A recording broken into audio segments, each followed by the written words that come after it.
Esse filme aqui é o filme da vida real de milhões de brasileiros que não suportam mais tanta tolerância com um bandido, com um criminoso, e de termos sentado na cadeira de presidente da República alguém que a todo momento sinaliza para bandidos e esquece das vítimas.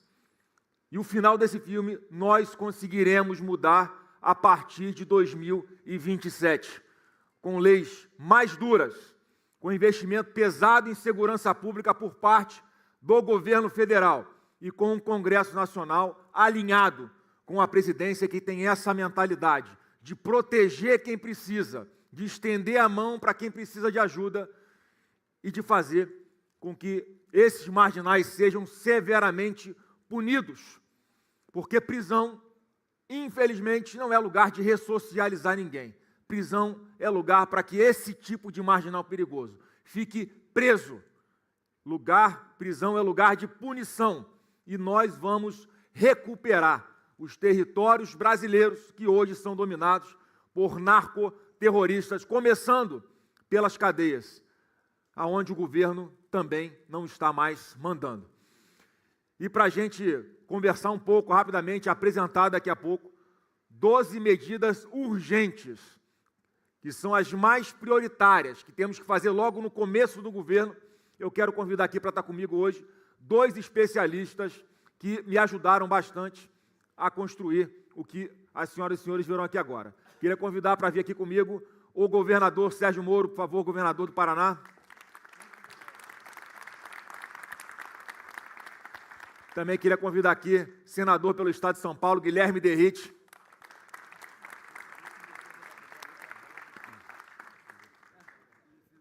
Pessoal, os 2 aqui me ajudaram a construir o que nós vamos apresentar a partir de agora. Sérgio Moro dispensa apresentações, o juiz da Lava Jato, alguém que tenha experiência em lidar, com combate à lavagem de dinheiro, e vai conversar com a gente o que é que funciona e como serão os impactos do que nós veremos aqui no combate à impunidade.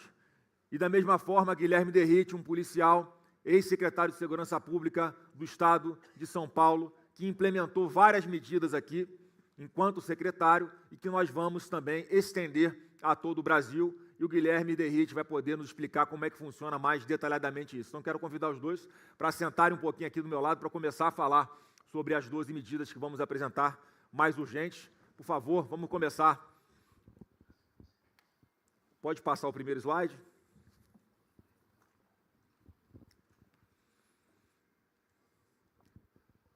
Item 1. Terrorista vai ser tratado como terrorista. Vamos declarar PCC, Comando Vermelho e milícias e todas as outras facções como organizações narcoterroristas. Eles serão perseguidos com força e inteligência para que os seus líderes sejam presos e os seus negócios ilícitos sejam asfixiados. Bandido armado com fuzil vai ser abatido pelas nossas forças de segurança. Vamos fazer convênios com estados e municípios para investir em armamento de alto calibre, inteligência e valorização dos nossos policiais. Quem vai voltar a mandar no Brasil será a lei.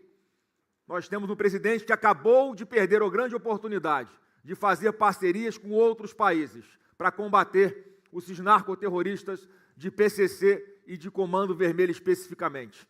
É a maior oportunidade que o Brasil já teve de fazer grandes acordos internacionais em tecnologia, em armamento, em inteligência, em trocas de informação, em asfixiar essas organizações narcoterroristas cujas atividades ultrapassaram os limites do Estado de São Paulo, do Brasil e da América do Sul.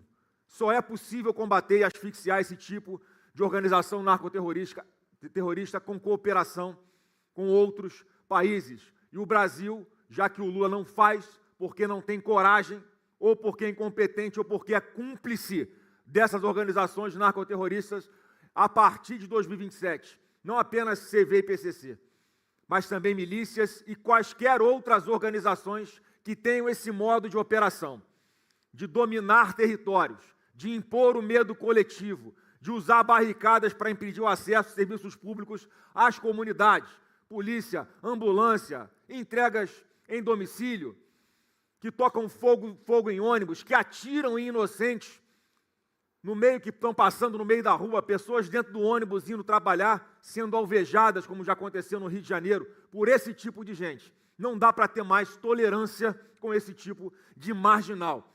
E a partir de 2027 é assim que eles vão ser tratados, com a mão pesada e como organizações narcoterroristas. O próximo, por favor. Item 2. O crime do menor não é menor. O novo governo do Brasil vai apoiar e sancionar a redução da maioridade penal de 18 para 16 anos. E como tem uma PEC de minha autoria, a partir dos 14 anos de idade vai ser considerada a maioridade penal para os crimes chamados hediondos, os crimes mais graves, em especial como, por exemplo, estupro, tráfico de drogas, tortura, assassinatos. O Brasil não pode mais tolerar que marginais escudados na sua idade cronológica continuem praticando esses crimes tão violentos, tão chocantes, tão impactantes e destruindo tantas famílias brasileiras. O menor que comete crime como gente grande vai ser punido como gente grande. Item 3. Tropas de elite nas fronteiras. Hoje nós temos 16 mil quilômetros de fronteira seca aberta, o que significa, em média, um policial para cada 100 quilômetros. Esse liberou geral do Lula e do PT vai acabar. Nós vamos criar o Sistema Nacional de Fronteira, uma tropa de elite do Exército, da Marinha e da Força Aérea Brasileira, equipada com armas de guerra, inteligência e tecnologia, responsável por criar um paredão nas nossas fronteiras. Fuzis e drogas abastecem 100% das facções, serão interceptados por terra, pelos portos e pelo espaço aéreo. Nós vamos desorganizar o crime organizado, nós vamos asfixiar o crime física e financeiramente.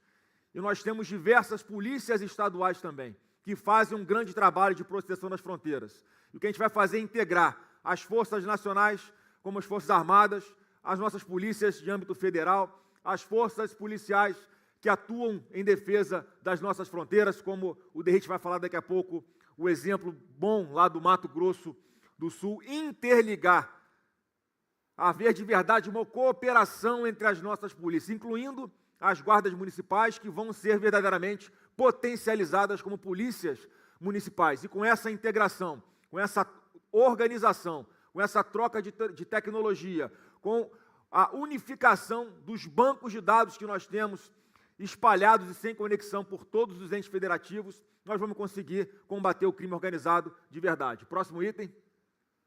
4. Mais presídios e menos bandidos soltos. O Brasil terá 5 novos presídios de segurança máxima no modelo adotado por El Salvador. Junto com os atuais 5 presídios federais, eles formarão um complexo federal de segurança máxima, para tirar o medo do cidadão e botar o medo no bandido. E esse programa vai se chamar, esses presídios vão se chamar Treva, exatamente para botar uma luz a favor do cidadão de bem e botar de verdade esses marginais perigosos, líderes de facções, nas trevas. Chefes de quadrilha e marginais de alta periculosidade serão tirados de circulação e isolados. Com isso, os bandidos vão deixar de controlar as facções criminosas dentro dos presídios, como ocorre hoje. Nós vamos recuperar esse território hoje perdido pelo Estado. Eles vão viver sem celular, sem visita íntima e com visitas monitoradas de advogados. Em parceria com os governos estaduais, vamos criar 500 mil de novas vagas no sistema penitenciário nos primeiros 4 anos de governo e zerar o déficit carcerário. Quem comete crimes graves vai entender que prisão é punição. E eu tenho a convicção de que a partir deste momento, em que nós mostrarmos para fora que quem cometer crimes graves, principalmente os cabeças dessas organizações narcoterroristas, vão ficar em isolamento, vão ter um tratamento de bandido, vão refletir que o mal que eles fizeram para tantas famílias brasileiras não vai se repetir, que ele vai mofar na cadeia, eu tenho a convicção de que para fora a mensagem que vai passar é que o Brasil mais precisa. Nós vamos combater a impunidade, que é o grande combustível da violência no nosso país atualmente. Próximo.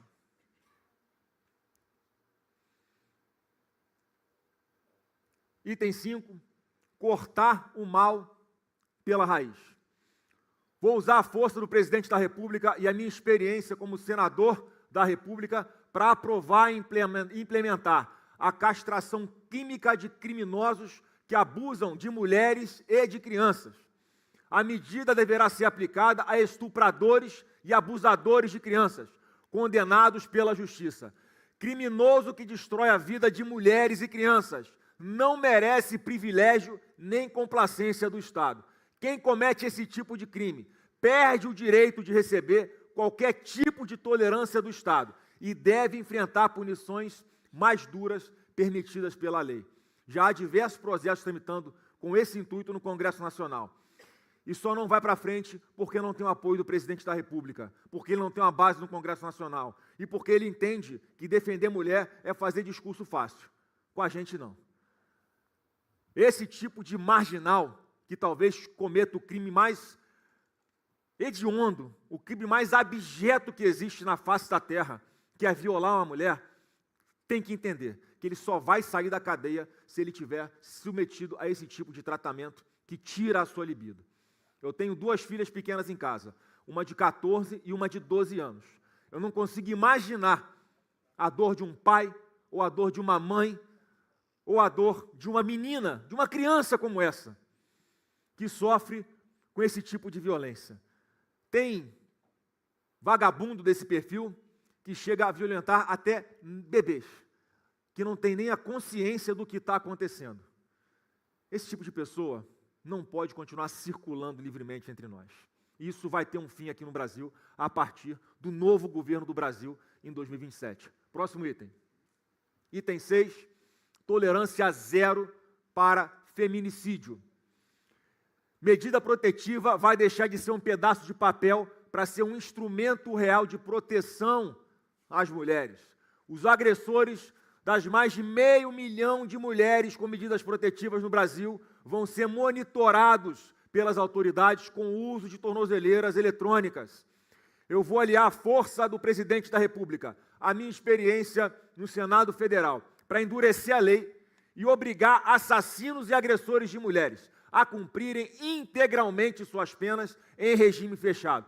Porque hoje o sistema liberta criminosos como esse quando eles cumprem 55% do tempo de pena. Isso vai acabar. É cadeia o tempo todo, do primeiro ao último dia.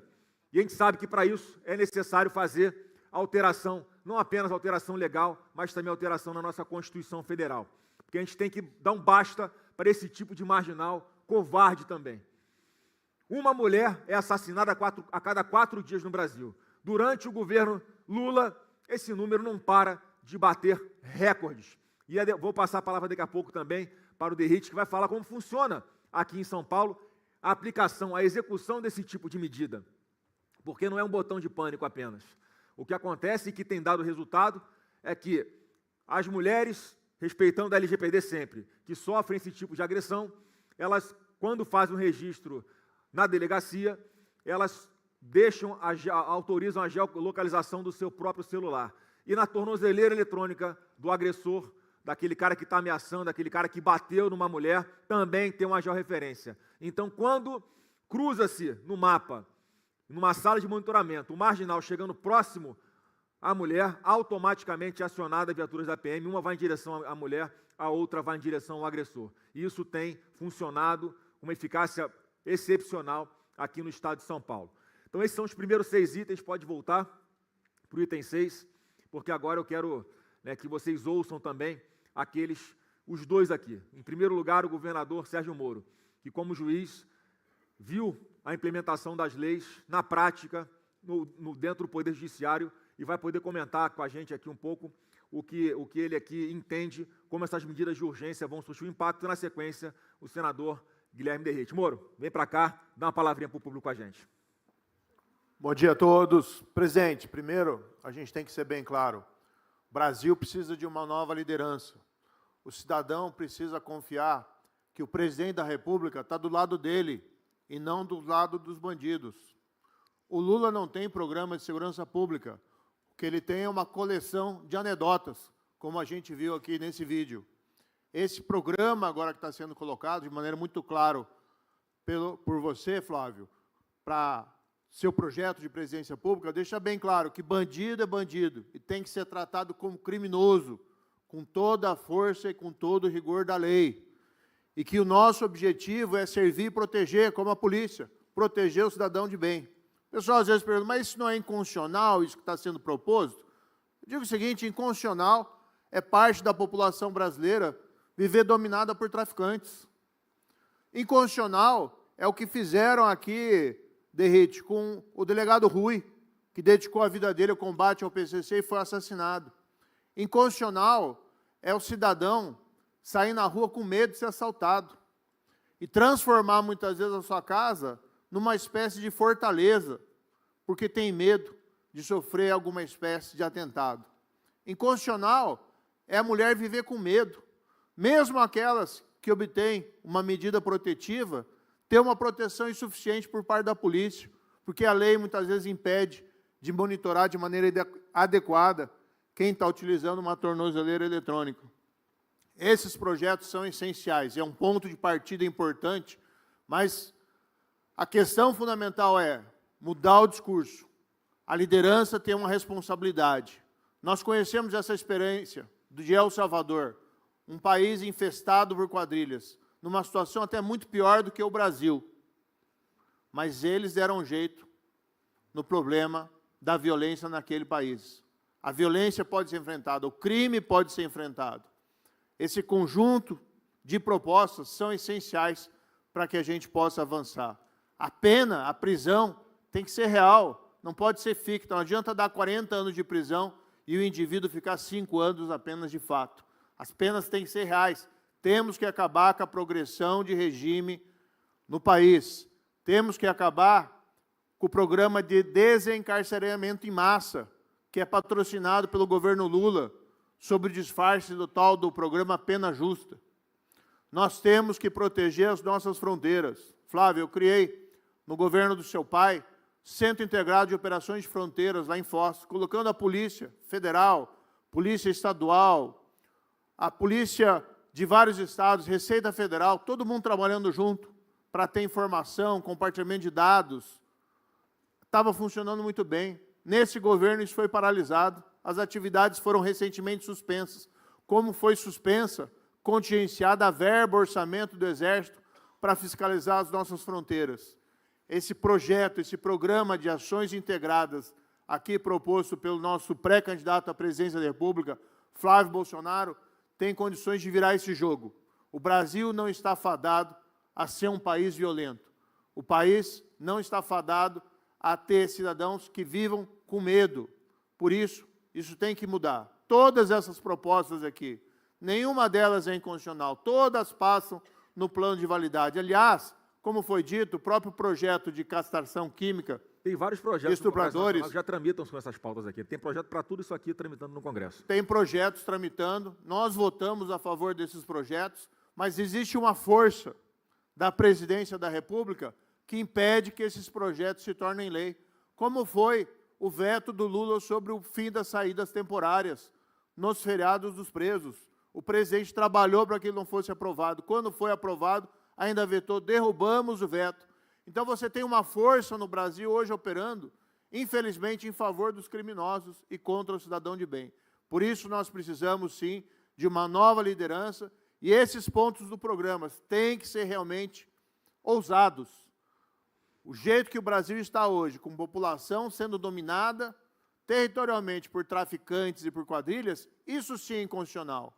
Isso é negar àquela população o direito fundamental básico à liberdade, à propriedade, a viver em um governo de leis, e não em um governo de leis de traficantes. Isso sim é inconstitucional. E as propostas precisam ter essa ousadia, como essas que foram construídas pelo seu programa, Flávio, Brasil Sem Medo. Então, vamos junto e vamos para cima desses criminosos. Vamos embora que tem mais aqui ainda. Fica aí.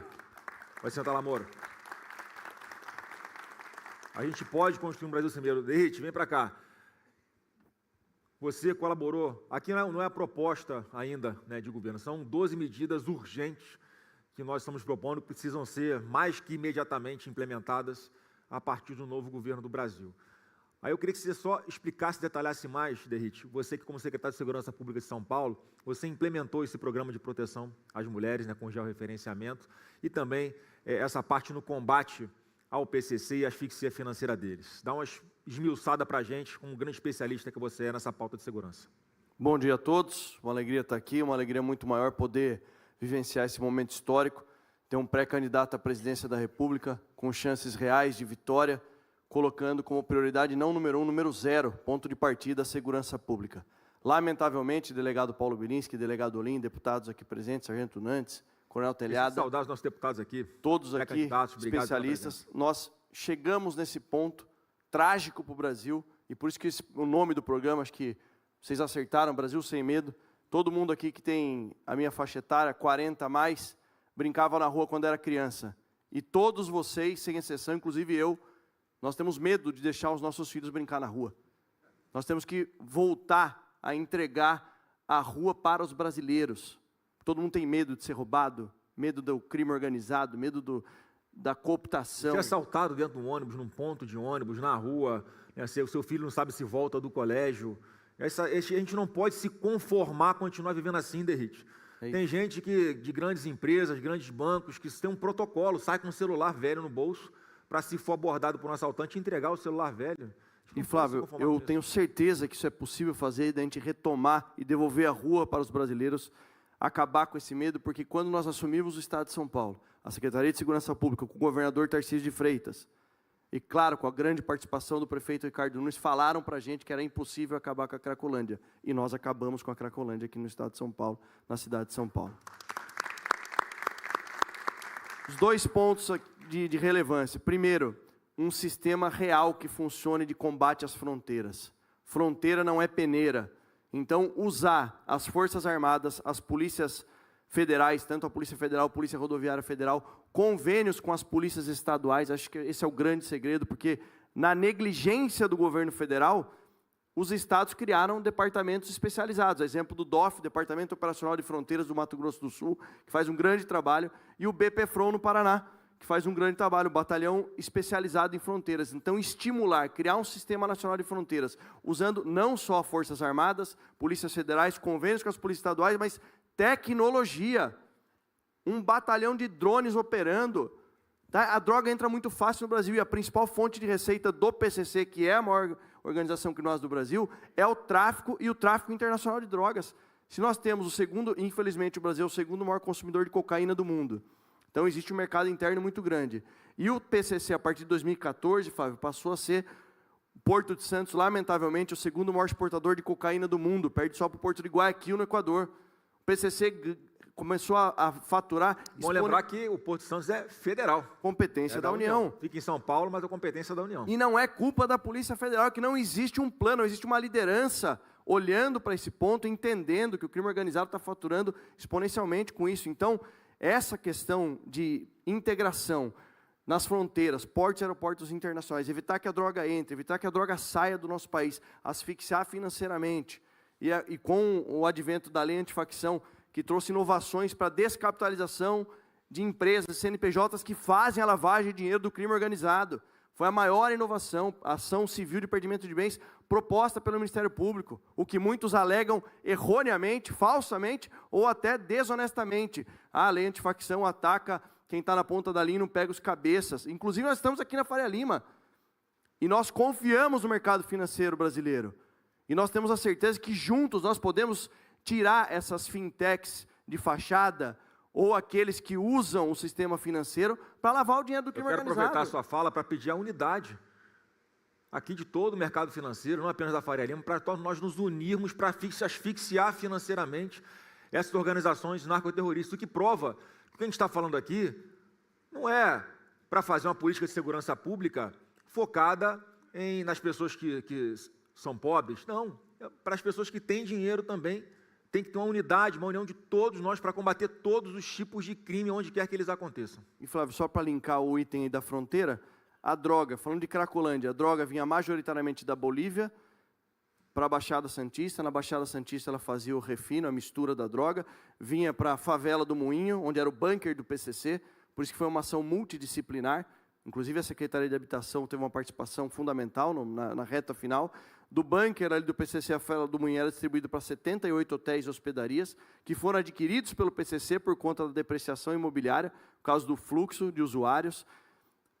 Nós realizamos a Operação Downtown, a Operação Saúde e Dignidade, a Operação Downtown da Polícia Civil, do Dr. Saeg, depois a Operação Saúde e Dignidade. Descobrimos que os 78 hotéis e hospedarias usavam o CNPJ para lavar o dinheiro do tráfico da Cracolândia.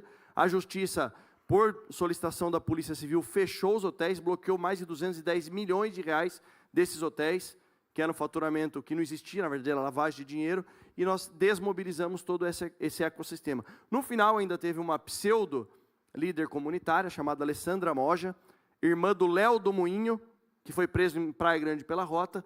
A irmã dele tentou mobilizar o movimento do Moinho Resiste, evitando que os moradores aderissem a um programa do governo do estado para receber gratuitamente uma casa, um apartamento do CDHU. Na verdade, ela fazia parte do esquema do tráfico de drogas, porque ela foi presa menos de um mês depois na Operação Sharp. Eu fiquei sabendo também que tinha um movimento aqui apoiado pelo PT chamado Craco Resiste. Governos anteriores, prefeitos anteriores, teve um prefeito... Apoiando a Cracolândia, o PT apoiando a Cracolândia, não é possível. E nós conseguimos desmobilizar. Então, isso tudo está conectado com a abertura que existe nas fronteiras. A droga entra muito fácil. E esse sistema nacional de fronteiras será importantíssimo. E o outro ponto, que é um ponto que eu tenho um carinho muito especial, porque o Estado de São Paulo foi o primeiro Estado a realizar monitoramento de agressor de violência contra a mulher com tornozeleira eletrônica. Com o apoio dos deputados estaduais aqui presentes, nós criamos um aplicativo chamado SP Mulher Segura, na Secretaria de Segurança Pública. Esse aplicativo, a mulher, quando ela registra o boletim de ocorrência e ativa a localização, é linkado com a tornozeleira eletrônica do agressor. Eu tenho muito carinho, por isso que foi meu tema de dissertação do mestrado profissional. E no projeto piloto feito em São Paulo, 383 agressores de violência contra a mulher foram monitorados, dos quais 171 tentaram descumprir a medida protetiva, ou seja, aquela medida protetiva que a gente via no noticiário, que a mulher tinha 11, 12, 15 medidas protetivas, e mesmo assim ela sofreu feminicídio. Com esse programa isso acabou. Os 171 que descumpriram, nenhum conseguiu chegar perto da mulher, porque a viatura da Polícia Militar chegou antes, rompendo o ciclo da violência, rompendo o ciclo do feminicídio. Tem um detalhe importante nessa pauta, Derrite, que não vai estar aqui, porque, mais uma vez, nós estamos tratando aqui, falamos de 6, vamos falar de mais 6 medidas urgentes, que têm que ser adotadas imediatamente a partir do novo governo do Brasil. Mas tem muitas mulheres que sequer conseguem ir registrar um abuso por parte, né, do marido ou do namorado, muitas vezes por medo, muitas vezes porque não tem autonomia financeira para deixarem de depender desse covarde agressor. Então, aqui não estará tratado isso, mas estará num pilar mais para frente, que faremos exclusivamente de proteção e defesa de forma efetiva das mulheres, que são as casas da mulher brasileira, todo o acolhimento, todo o apoio, toda a orientação, todo o sigilo, todo o suporte financeiro, inclusive habitacional, para aquelas mulheres, né, que por algum motivo não estejam conseguindo se desvencilhar dessa situação de serem oprimidas e agredidas, né, por homens covardes. E o mais importante é que não depende de ação humana. Não desmerecendo os programas anteriores, como o Botão do Pânico, etc. e tal, que precisava de alguma ação humana da vítima ou de um terceiro para acionar a polícia. Isso já é linkado, usa inteligência artificial, e a Central de Operações da Polícia Militar recebe o alerta toda vez que a medida protetiva é descumprida. Então, seguindo esse caminho, eu tenho certeza que nós vamos tirar esse medo que existe na população brasileira, com tolerância zero contra o crime e acabando com a impunidade. Maravilha, obrigado, Derrite. Vamos dar continuidade aqui para a nossa parte final. O item 7, por favor. Acabar com a cocaína made in Brasil. Não plantamos coca nem produzimos cocaína, mas, sob Lula e o PT, o Porto de Santos se tornou um dos maiores exportadores de cocaína do mundo. Como o Derrite falou, o segundo porto que mais exporta cocaína para o mundo. Nós vamos usar tropas especiais da Marinha para ocupar e monitorar de forma permanente os portos de Santo e de Paranaguá num primeiro momento. Traficante que resistir e enfrentar o Estado vai ser preso ou vai virar pó. Como foi dito aqui, fronteira não é peneira. seja por terra, por ar ou pelo mar, ou pelos rios, como acontece em especial na região da Amazônia. Então isso aqui é um programa que nós vamos sim, como são áreas da União, é preciso haver essa integração das forças de segurança, das forças policiais e das forças estaduais, com o uso de tecnologia, com integração, como acontece em diversos portos no mundo.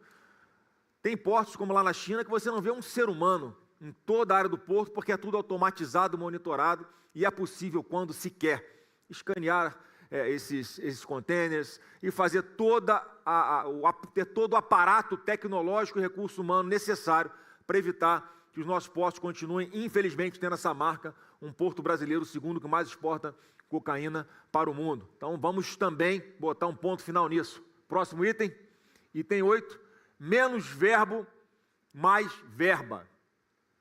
O novo governo do Brasil vai, no mínimo, dobrar os investimentos federais em segurança pública. O blá blá blá ideológico do PT não traz resultados práticos.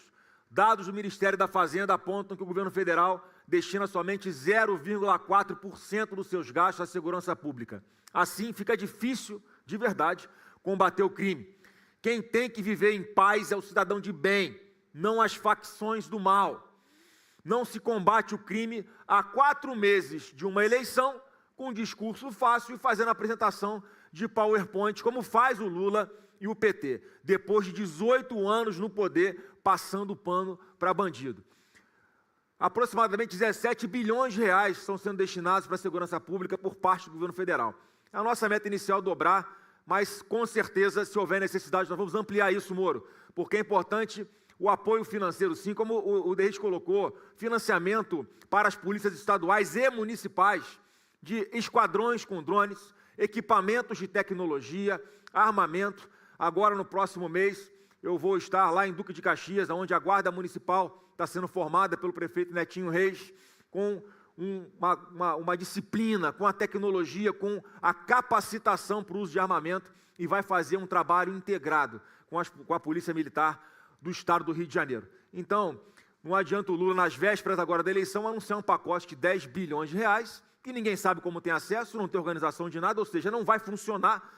10 bilhões de reais é menos do que só o Estado do Rio de Janeiro gasta em segurança pública por ano, é quase a metade. Quer dizer, esses 10 bilhões para o Brasil inteiro não são absolutamente nada, parece apenas uma narrativa que ele quer contar para fora de que está fazendo alguma coisa pela segurança pública quando não está. Não à toa, em 2022, quando ele foi declarado presidente da República, os presídios ficaram em festa. O Brasil não verá essa cena de novo em 2026. Próximo item, por favor. Luz, câmera, prisão. Vamos implantar a Muralha Brasileira, um sistema nacional de reconhecimento facial integrado a bancos de dados criminais, inspirado no Smart Sampa da Prefeitura aqui de São Paulo. Quero dar os parabéns ao prefeito Ricardo Nunes por esse programa, que é fantástico, super bem avaliado, e também no Muralha Paulista do governador do governo do Estado, dando os parabéns aqui também ao governador Tarcísio de Freitas. Além de localizar foragidos e prevenir crimes, vamos vigiar portos, aeroportos e áreas públicas com mais de 1 milhão de novas câmeras espalhadas por todo o país. Bandido não vai ter mais aonde se esconder.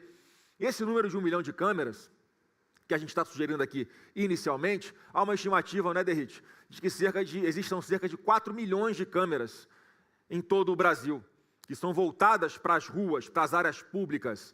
E aqui eu estou me referindo não apenas àquelas que são financiadas e operadas pelas prefeituras ou pelos governos do Estado, mas também pela iniciativa privada, pelo comércio, pelos condomínios. E qual que é o grande pulo do gato aqui que falta hoje em dia? É a integração. Como o Derrite conseguiu fazer aqui com o apoio do governador Tarcísio, eles conectaram toda essa base de imagens, de dados, numa nuvem, esse arquivamento financiado pelo poder público, para que houvesse ali, de forma voluntária, havia uma adesão dos particulares que quisessem aderir, entravam na plataforma e autorizavam acesso às câmeras que tinham as imagens voltadas para as ruas, nunca para dentro, da parte privada, porque isso feriria a LGPD. Mas com isso foi possível você aumentar muito essa grande área de cobertura dessas câmeras. Veja, com a iniciativa privada, com recursos privados e com o apoio e a organização por parte do ente público. E aí, o cruzamento disso junto com os bancos de dados, com reconhecimento facial, verificando quem tem, por exemplo, mandado de prisão expedido, certamente nós criamos uma grande área de cobertura para evitar a impunidade. Quer falar, Derrite? Faça um Só comentário. para complementar, senador,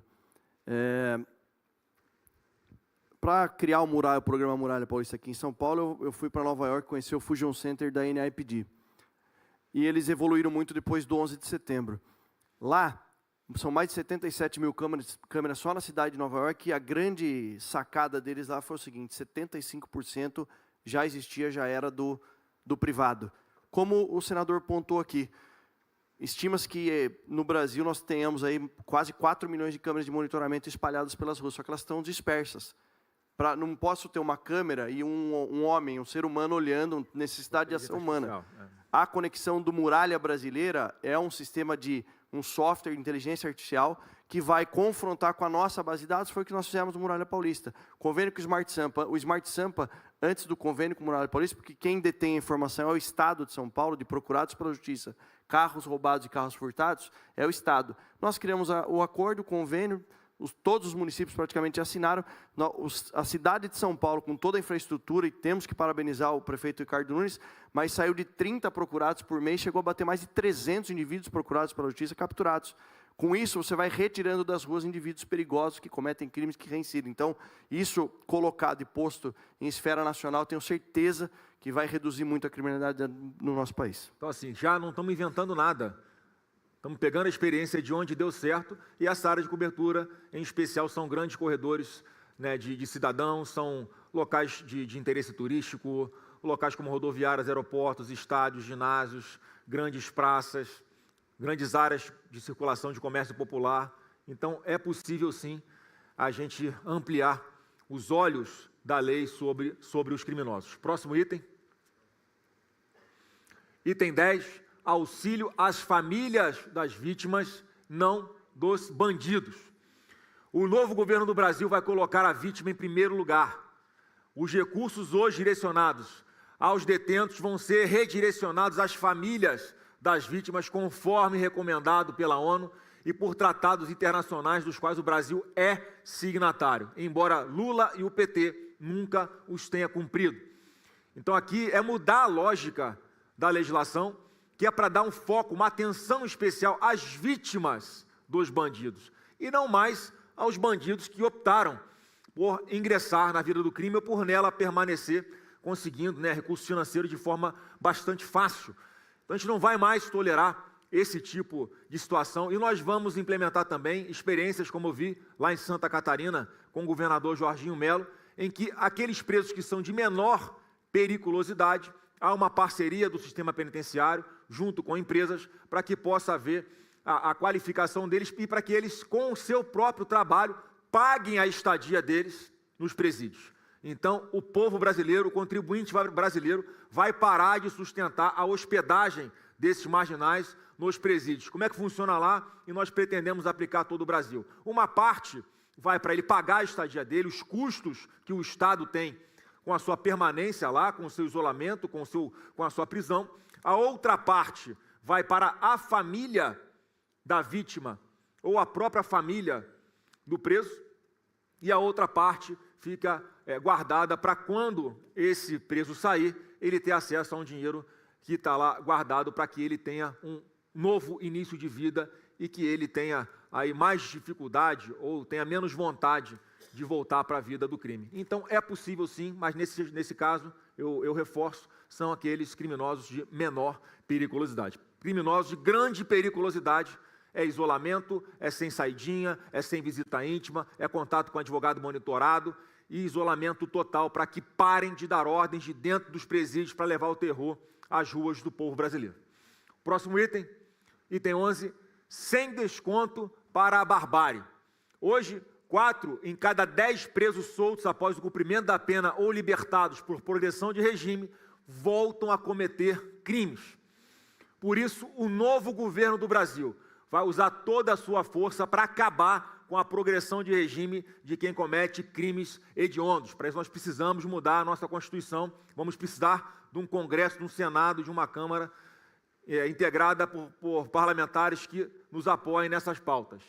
Quem tirar uma vida vai cumprir integralmente a sua condenação para proteger a sociedade e para que os bandidos entendam de uma vez por todas, antes de cometerem os seus crimes, que aqueles que desafiarem a lei vão mofar na prisão. No Congresso Nacional, o Derrite relatou o projeto de lei antifacção, que hoje é a lei antifacção, e nós aprimoramos na Câmara e também no Senado alguns gargalos, alguns ralos, melhor dizendo, que existiam por onde os marginais usavam essas brechas legais para conseguirem sair da prisão o quanto antes. Então, duas coisas importantes que nós mudamos lá.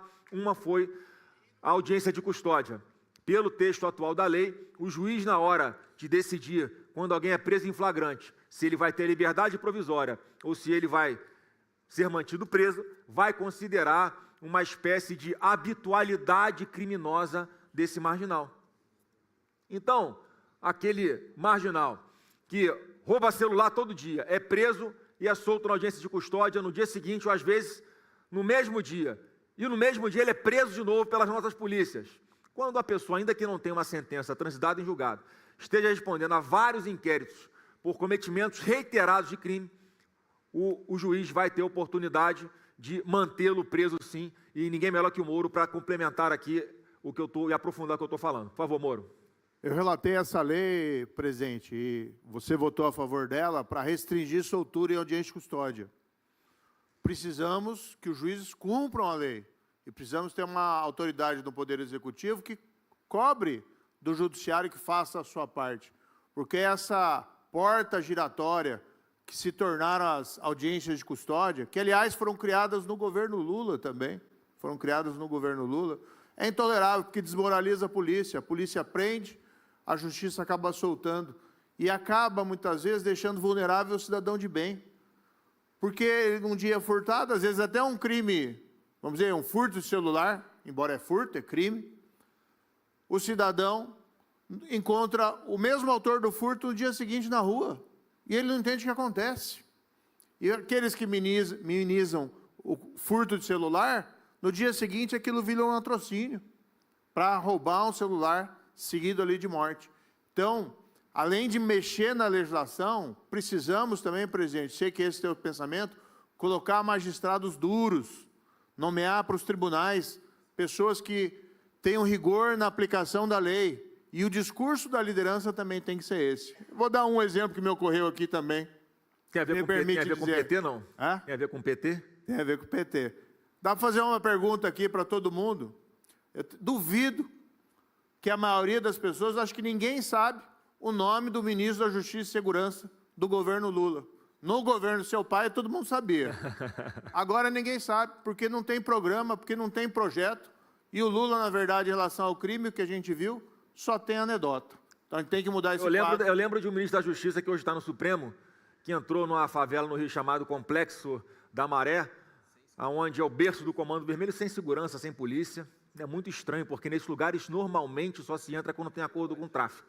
E quando a mais alta autoridade do país na área de segurança pública, o ministro da Justiça, faz isso, olha a mensagem que passa para a tropa, né, Moro? Você conseguiria entrar naquele lugar sem polícia? Olha, eu sou o único ministro da Justiça e Segurança Pública ameaçado pelo PCC no país, porque no governo do seu pai a gente teve a liberdade de ir para cima desses criminosos e isolar o PCC.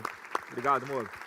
E a outra parte que eu falei aqui, a segunda parte... Ô, Flávio, deixa eu interromper. Por favor, vamos embora. Não, isso tem que ser lembrado. Vem. Não, o ano de 2019 foi o ano que as lideranças do primeiro comando da capital estavam isoladas, claro, já contidas, principalmente no presídio de Presidente Venceslau, na Penitenciária 2, mas foi naquele ano que o ministro da Justiça e Segurança Pública recebeu nos presídios federais e isolou e fez com que houvesse a neutralização, a desarticulação dos líderes, de Marcola, tem que ser falado isso. Foi graças na época, ministro Moura, presidente Bolsonaro, que os líderes do PCC foram isolados. Foi nessa época que veio a público aquele áudio, em que, quando chegou o presidente Bolsonaro, um marginal, não lembro quem era, no Marcola, falou assim que com o PT nós tínhamos um diálogo cabuloso, agora nós não tem mais com o Bolsonaro. Foi isso?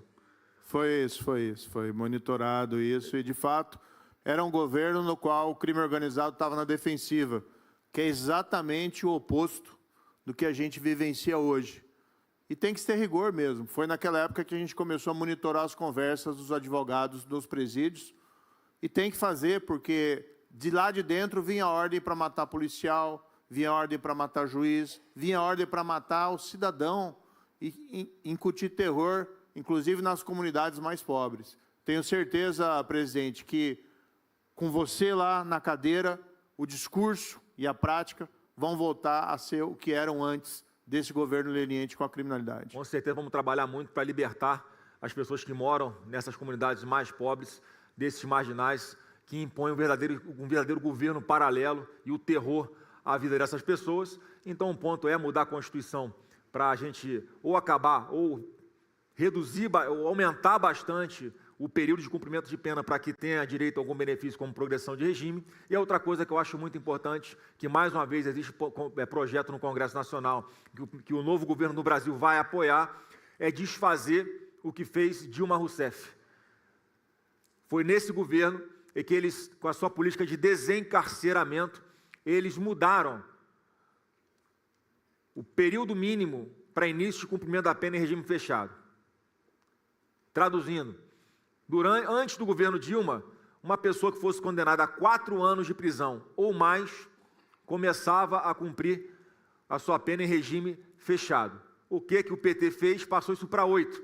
Então, a partir de um governo do PT, quem fosse condenado a 8 anos de prisão é que começaria a cumprir o seu regime, a sua prisão em regime fechado. E aí diversos crimes que são graves hoje, como milícia, os milicianos começaram a ser condenados a 4, 5, 6 anos de prisão, portanto, nem ficando preso, já inicialmente começando a cumprir as suas penas em regime semiaberto ou até aberto muitas vezes. Então a gente tem que mudar a legislação, os nossos pré-candidatos aqui a deputado federal e ao Senado, precisamos do apoio no Congresso Nacional para voltar a fazer com que a condenação a partir dos 4 anos de prisão já inicie em regime fechado. Isso, sem dúvida alguma, vai tirar de circulação muito bandido perigoso, incluindo o próximo item, que são os ladrões de celular. Próximo item, por favor. Quem não entrar na linha vai ser desligado da sociedade. Ao contrário do que diz Lula, que ofende os brasileiros mais humildes, dizendo que pobre não gosta de comprar celular roubado, ou dizendo que pobre gosta de comprar celular roubado. Pobre compra parcelado em 12 vezes, não é que compra celular roubado, não. Compra parcelado porque não consegue pagar à vista, porque são pessoas honestas e trabalhadoras, não são bandidos, receptadores, não, Lula. Por isso, o novo governo do Brasil vai jogar duro com quem rouba, furta ou comercializa celulares roubados. Criminoso que for pego roubando celular não terá progressão de regime ou terá que cumprir uma parte muito maior da sua pena para ter, por exemplo, o direito ao livramento condicional. Mas vamos discutir a mudança na Constituição. Quem furta ou revende um aparelho fruto de crime vai ter a pena inicial quadruplicada, também sem benefícios. Muitos brasileiros perdem a vida em roubos de celular.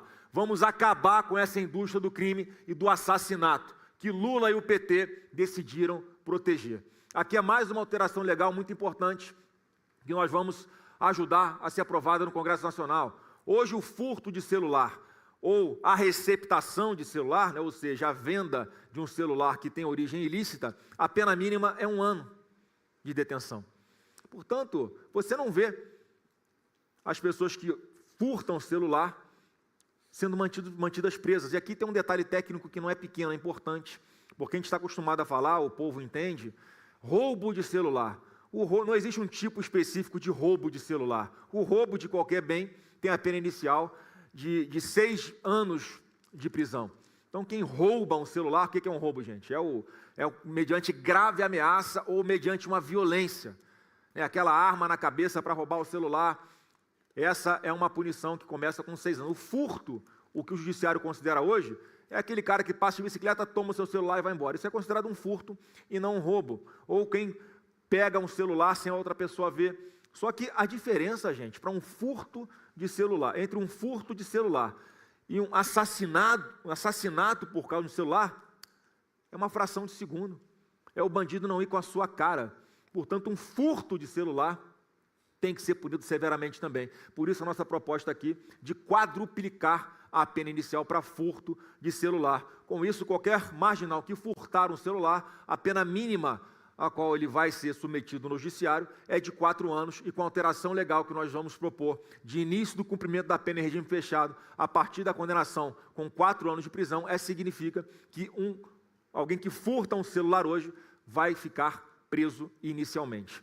É assim que a gente pretende, de uma forma urgente, com essas 12 medidas, de forma muito rápida, logo no início do governo, com a força que o presidente da República recém-eleito tem, já logo nos primeiros meses, mudar radicalmente a forma de tratar os marginais nesse país, tanto aqueles que são narcoterroristas, até aqueles, né, que usam aí da covardia para oprimir mulheres, para agredir mulheres, e também aqueles que cometem furtos de celular. Eu vou buscar ele e vou passar ele. Então é inevitável que eu busque o Flávio Bolsonaro e enfrente o Lula e o derrote no segundo turno. Em algum momento o senhor já esteve alinhado com o pré-candidato Flávio Bolsonaro? Nunca.